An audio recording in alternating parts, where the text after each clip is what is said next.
예레미야서 1장 4절에서 10절까지의 말씀을 함께 보겠습니다. 제가 한 절 읽고 여러분께서 한 절 읽으시고 교독하시겠습니다. 여호와의 말씀이 내게 임하니라 이르시되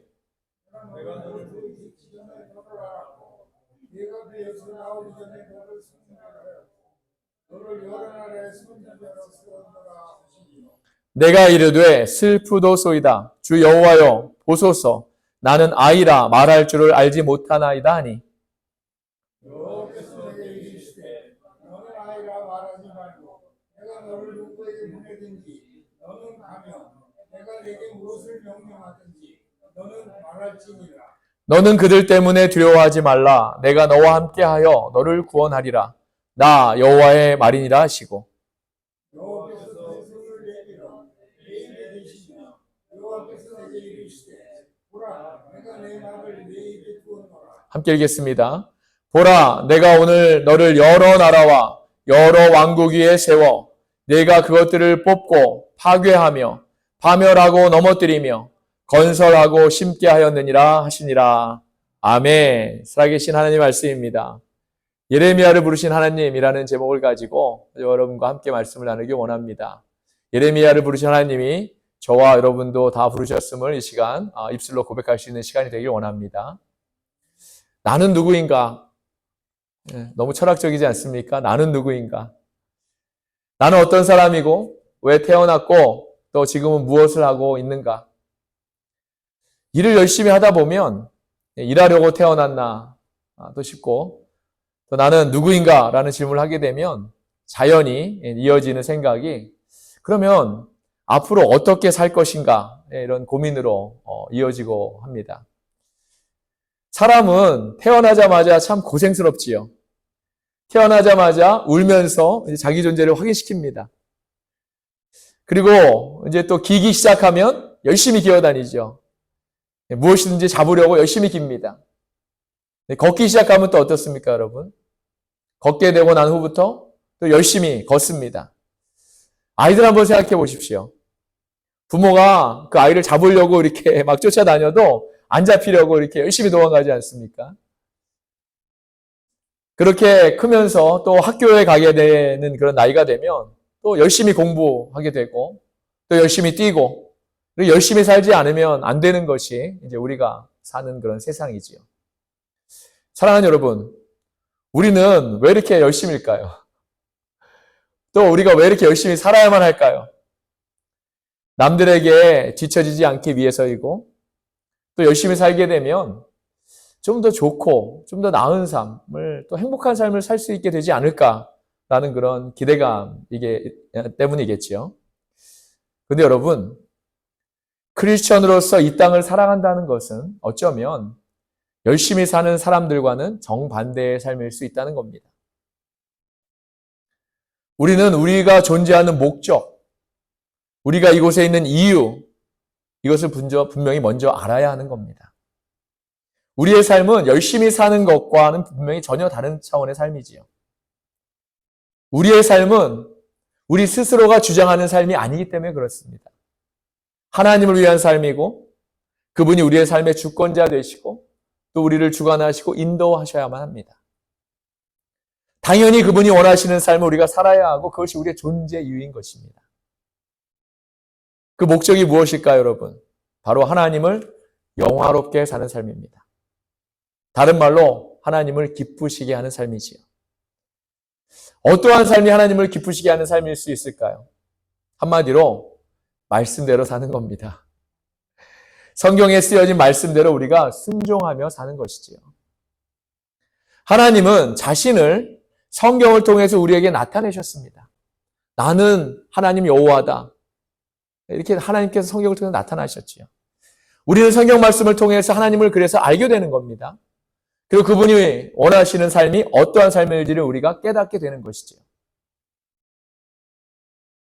이스라엘의 솔로몬 이후에 분단된 역사를 보게 되면 계속해서 반복되는 일이 있음을 우리가 알게 됩니다.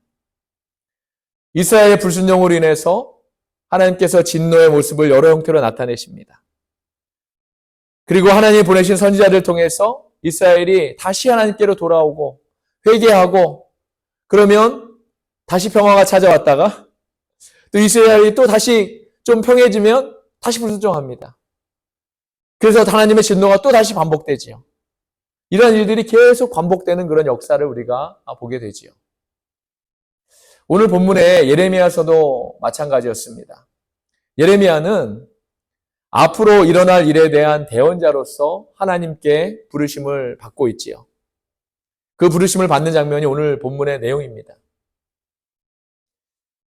당시에 이스라엘 백성들과 지도자들이 행했던 하나님에 대한 불순종, 거기에 넘어서지 않고 우상 숭배하고 또 예배도 하나님이 원하신 예배가 아니라 사람들이 보기에 좋은 예배들, 제사들, 그리고 도덕적으로 그러면서도 타락한 모습, 이런 것들을 보면서 예레미야는 하나님의 부르심에 정말 자신이 없었을 겁니다. 이들의 모습을 향한 하나님의 메시지는 정말 단호하십니다. 너희는 멸망당할 것이다. 멸망도 그냥 멸망이 아니라 정말 우리가 상상할 수 없는 참담한 멸망입니다. 땅을 빼앗기고 먹을 것이 없어서 굶주리고 내일이 없는 그러한 참담한 삶입니다. 이제 이러한 내용을 예레미야가 또 그 자신이 전해야 한다고 생각하니까 정말 괴로웠겠지요. 사람들에게 핍박과 멸시와 따돌림을 당할 것이 뻔했기 때문입니다. 예레미야 하면 떠올리게 되는 것이 뭐죠, 여러분? 눈물의 선지자입니다. 아무리 하나님의 말씀을 백성들과 지도자들에게 전해도 그들은 꿈쩍도 하지 않습니다. 오히려 예레미야를 핍박하고 멸시하고, 그래서 예레미야는 조국과 백성들에게 눈물로 호소합니다. 제발 하나님께로 돌아와라. 제발. 그리고 근데 또 따돌림에 서러워서 그것 때문에 눈물이 참 많았지요. 많은 눈물을 흘렸습니다. 그래서 눈물의 선지자입니다. 그럼에도 예레미야는 선지자로서 약 40년간 동안이나 하나님을 또 섬기고 하나님의 말씀을 대언하고 그 기간 동안 하나님과 동행했습니다. 교통교제했지요. 또한 그는 수많은 어려움에도 사실 이 기쁨으로 정말 그렇게 했는지는 모르겠지만 그 일을 정말 죽기까지 감당했습니다. 그가 어떻게 그 일을 감당할 수 있었을까요, 여러분? 만약에 제가 예레미야였다면 저는 벌써 도망했을 것 같습니다. 그가 어떻게 그럴 수 있는가 보니까 그는 자신이 태어난 목적을 분명히 알았기 때문입니다. 마찬가지로 저와 여러분, 우리의 목적에 대해서 오늘 본문은 우리에게도 정확하게 알려주고 있습니다. 오늘 주신 귀한 말씀을 통해서 저와 여러분이 우리의 목적과 이유를 분명히 알 수 있기를 바라고, 아는 것으로 그치는 것이 아니라 그 목적대로 살겠다고 다짐하고 결단하면서 실제로 그러한 삶을 살아가시는 저와 여러분이 되기를 원합니다. 주님께서 예레미야에게 나타나셔서 직접 말씀하고 계십니다. 그 내용이 5절에 있습니다.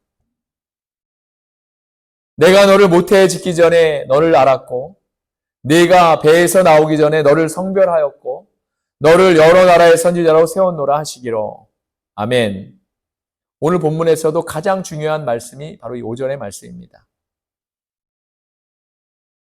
이 말씀은 저와 여러분, 우리 크리스찬들이 평생에 지니고 있어야 할 우리의 정체성 같은 말씀이기도 하죠. 우리가 이 말씀의 의미를 완전히 깨닫고 이 말씀을 우리의 삶의 모태로 적용시키고 산다면 우린 진정으로 하나님을 기뻐하는 삶을 살 수 있을 것이라고 저는 믿습니다. 이러한 하나님의 부르심의 예레미야는 저는 아직 어립니다, 주님. 하나님의 명령을 감당할 수 없습니다. 이렇게 말했지요. 너무 두려웠기 때문입니다. 이러한 예레미야 향해서 하나님께서 9절과 10절에 이렇게 계속해서 부르십니다. 내가 내 말을 내 입에 맡긴다. 똑똑히 보아라. 오늘 내가 문민족과 나라들 위해 너를 세웠고 네가 그것들을 뽑으며 허물며 멸망시키며 파괴하며 세우며 심게 하겠다. 할렐루야. 이 문장을 얼핏 읽으면 예레미야를 문나라들을 다스리는 왕으로 삼겠다는 말씀인가 이렇게 우리가 잘못 들을 수 있습니다. 하지만 여기서는 그런 뜻이 아니라 하나님께서 열방들, 문 나라에게 하시는 일들을 예레미야의 입을 통해서 이렇게 대언하시고 전달하시겠다는 의미로 해석이 됩니다. 여기서 문 나라들은 이스라엘의 주변국들이지요. 당시에는 북이스라엘이 이미 아시리아에 멸망당했습니다. 남쪽 유다가 간신히 바벨론의 공격에서 버티고 있는 상황에서 나중에 이제 결국에 바벨론에게 무너지고 바벨론이 그 지역의 새로운 강자로서 그 주변국을 이제 평정하고 있는 그런 상태였지요. 성경에서는 바벨론을 사람들을 갈대아인이라고 하는데 이스라엘 사람들은 이때 당한 핍박 때문에 지금까지도 갈대아인들을 유난히 싫어합니다. 이러한 시대적 상황에서 하나님께서는 자신의 대언자로서 예레미야를 부르고 계시는 것이지요. 오늘 본문의 중심은 제가 아까도 말씀드렸듯이 5절입니다. 바로 그 안에 하나님이 우리를 부르신 목적이 있기 때문이지요. 훗날 예레미야가 절몽감에 사로잡히게 되었을 때 예레미야도 이 말씀을 통해서 많은 위안을 받았습니다. 본문 5절에 보면 이제 오늘 말씀의 핵심이 되는 3개의 동사가 있음을 우리가 알게 됩니다. 동사를 통해서 하나님께서 예레미야를 어떻게 부르셨나 우리가 살펴보기를 원합니다. 먼저 첫째로 알다라는 뜻의 동사입니다. 히브리어로는 야다이지요. 히브리어 야다는 흔히 구약 성경에서는 상당히 깊은 의미를 전달하는데 많이 쓰였습니다. 그 이유는 이 단어가 단순히 지적으로 아는 것을 넘어서서 서로 인격적으로도 완전히 서로가 서로를 안다는 그러한 말이기 때문입니다. 이러한 이유 때문에 이 야다라는 동사는 남자가 또 그의 아내 사이에 친밀한 관계를 나타낼 때도 쓰입니다. 창세기 4장에서 아담과 하와의 관계에서도 이 야다라는 말이 쓰여졌습니다.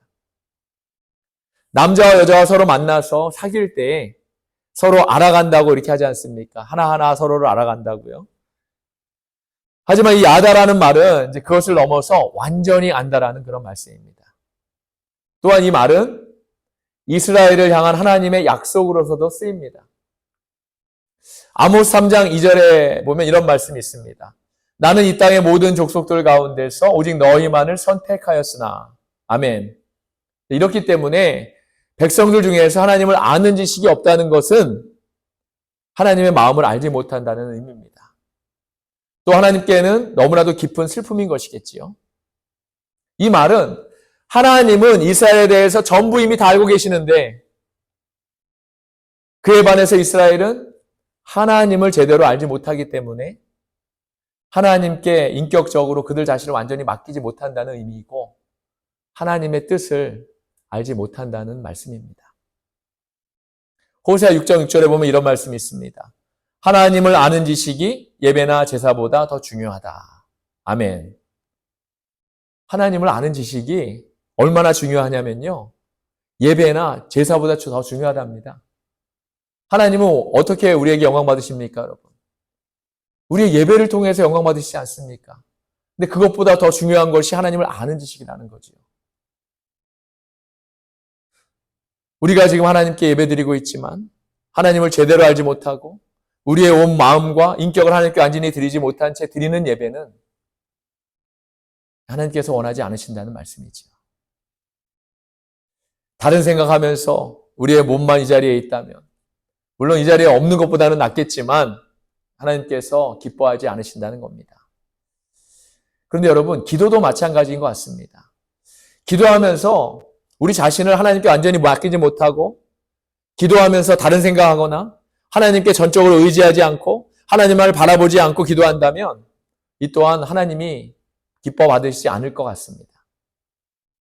이 예배를 드리면서 저와 여러분은 하나님께서 우리를 태어나기 전부터 이미 알고 계셨고 선택하셨다는 사실을 꼭 기억하시기를 바랍니다.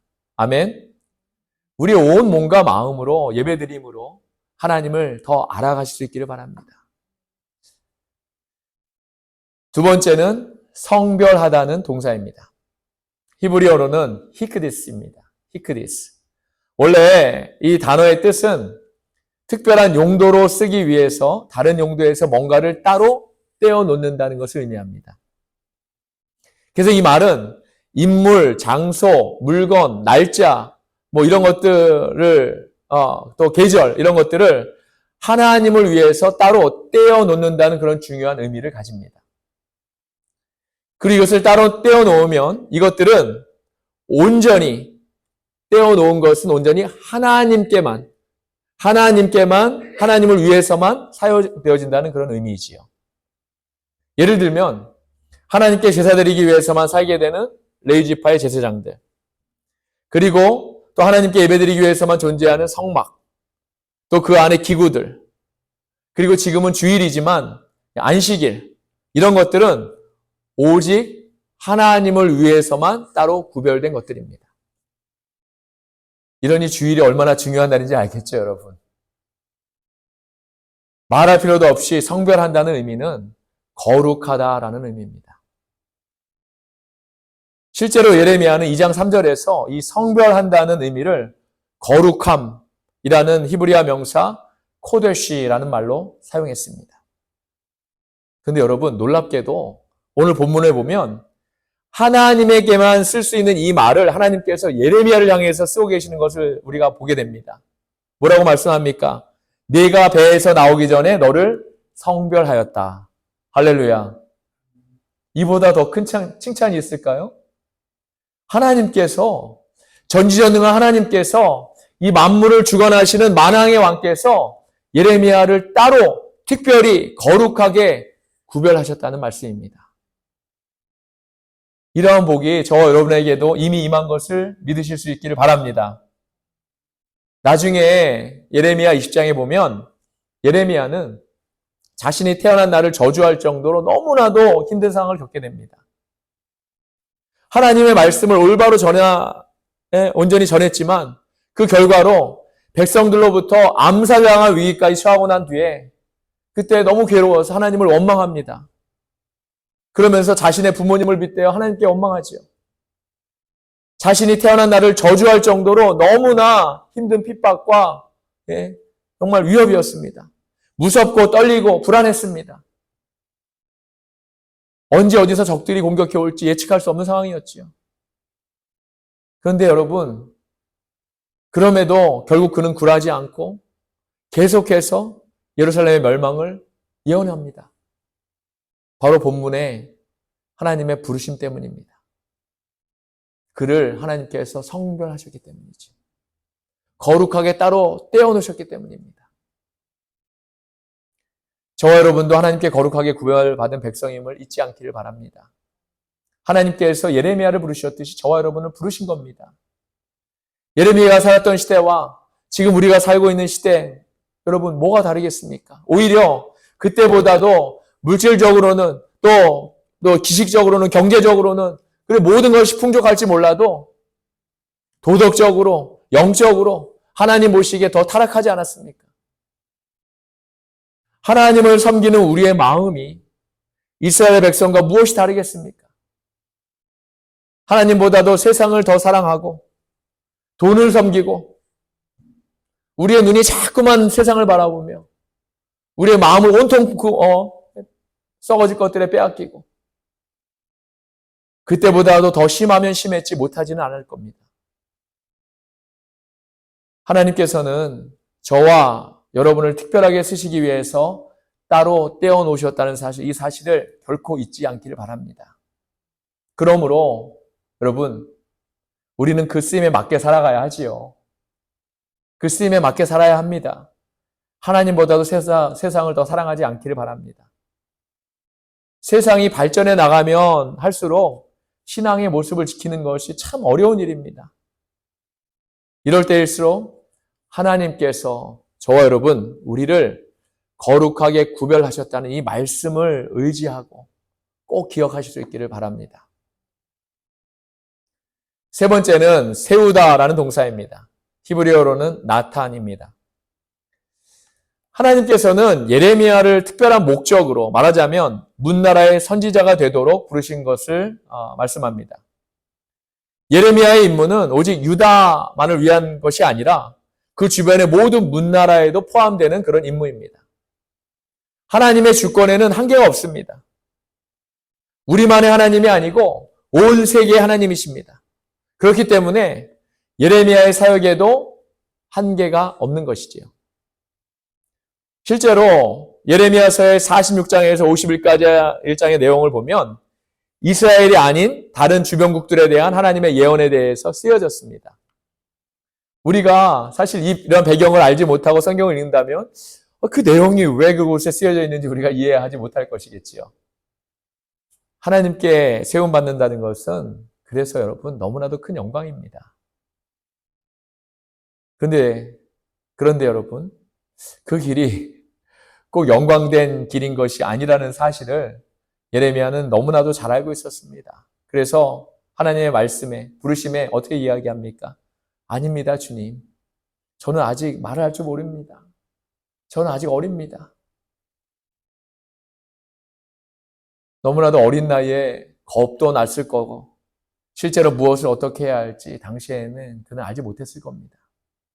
사랑하는 여러분, 하나님께 세움받는다는 것과 하나님의 일을 감당한다는 것이 영광된 일만 있는 것이 아니라는 것이 이제 예레미야서를 통해서 우리가 보게 되는 거죠.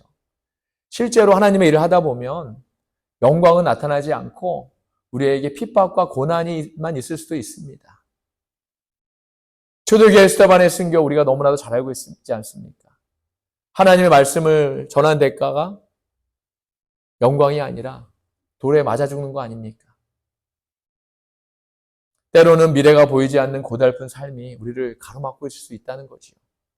그럼에도 불구하고 세움받는다는 것은 여러분 너무나도 영광된 일입니다. 세움받는다는 것 자체가 하나님께 인정받는 것이고 그 삶 자체가 영웅된 삶인 것이기 때문입니다. 오늘 우리 하나님께서는 예레미야를 부르심으로 우리의 위치를 확인시켜 주고 계십니다. 저와 여러분은 지금 나는 누구인가? 나는 누구인가에 대해서 확실히 해야 합니다. 저와 여러분은 하나님께서 선택해서 부르신 거룩한 세움받은 사람들임을 믿기 바랍니다. 우리 자신이 어떤 위치에 있는 사람인가를 깨닫는 것은 우리의 인생에 있어서 정말 너무나도 중요합니다. 나이가 중요하지 않습니다, 여러분. 상황이 중요하지 않습니다. 우리가 하나님께 부름받고 세움을 받은 사람들이라는 그 자체가 중요한 일인 것이지요. 또한 우리 하나님께서는 저와 여러분을 완전히 알고 계십니다. 우리가 만들어지기도 훨씬 전에 이미 우리를 선택하셨다고 말씀하고 있지요. 그리고 우리를 거룩히 구별하셔서 문나라들을 위해서 우리를 세우셨다고 말씀합니다. 이 얼마나 영광스러운 일입니까? 우리 중에 아직 준비가 안 된 사람들에게 말씀하고 계십니다. 사랑하는 아들아, 딸아, 내가 너와 함께 하겠다. 내가 너를 보호하겠다. 그러면서 마지막으로 덧붙이시지요. 내가 내 말을 내 입에 맡기겠다. 하나님께서는 저와 여러분을 이 일을 위해 특별히 계획하셨습니다. 우리는 이 일에 매진해야 합니다, 여러분. 예수님을 전하는데 앞장서야 하지요. 예레미야는 수많은 적들과 또 핍박과 시달림에도 또 협박에도 오늘 본문의 말씀만 붙들고 끝까지 버티고 나갔습니다. 너무 억울하죠? 너무 슬픕니다. 그래서 많은 눈물을 흘렸습니다. 하나님 앞에 흘렸습니다. 따귀를 맞으먹고 수모를 당할 때도 그래도 그는 하나님만을 바라보고 갔습니다. 우리 모두 이와 같기를 바랍니다. 그러한 다짐과 결단하는 이 시간 여러분 모두가 되시기를 예수 그리스도의 이름으로 축원합니다. 아멘. 기도하시겠습니다. 하나님, 말씀으로 인도하시는 은혜에 감사를 드립니다. 귀한 말씀을 주시고 깨달아